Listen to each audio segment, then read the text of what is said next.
Hi guys! Newbie po ako sa YouTube. Sana po maraming mag-subscribe sa akin. So, Bisaya po ako. Marunong akong mag-Tagalog. Pero yung gagamitin ko is mag-Tagalog na lang ako. Pero laki akong Bisaya. So, ito yung empanada sa amin. Merienda ko ito. Ito? 3.20 yung laman niya. Oh, nahulog. Nahulog. Ito yung laman niya, oh.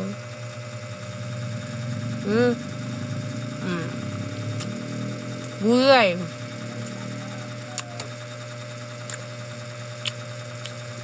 Gulay yung laman niya.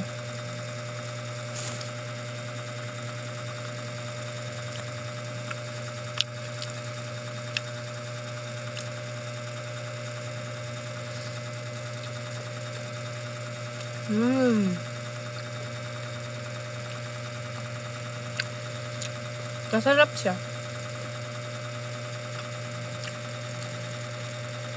Parang may gatas yung niya, ito, bread niya.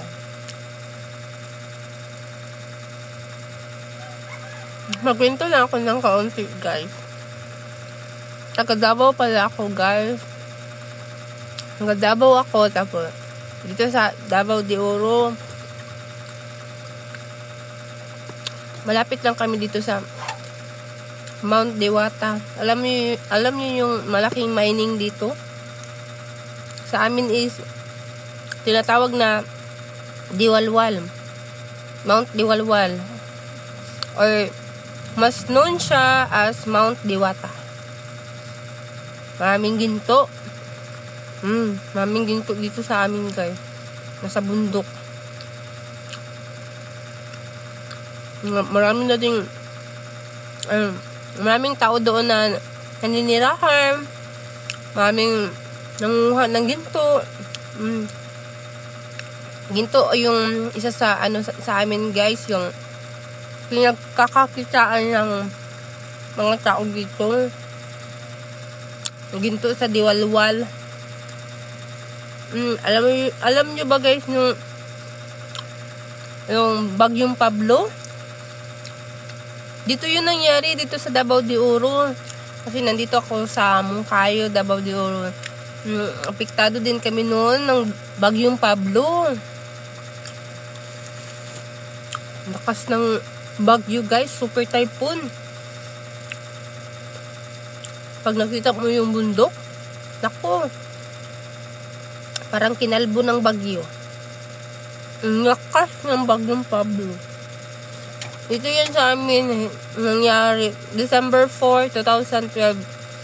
Birthday yan ng kapatid ko. Namatay yung namin, yung baka, yung bahay namin na nasira. Nagtaganan ng mga puno. Ang hirap nun, guys. Kasagsagan ng bagyo. Meron pa akong isa nito, guys, pero parang busog na ako, guys. So, sana, guys, maraming mag-subscribe sa akin kasi content ko sa aking YouTube is yung buhay ko. Yun lang, guys. Maraming salamat. Sana mag-subscribe kayo. Bye!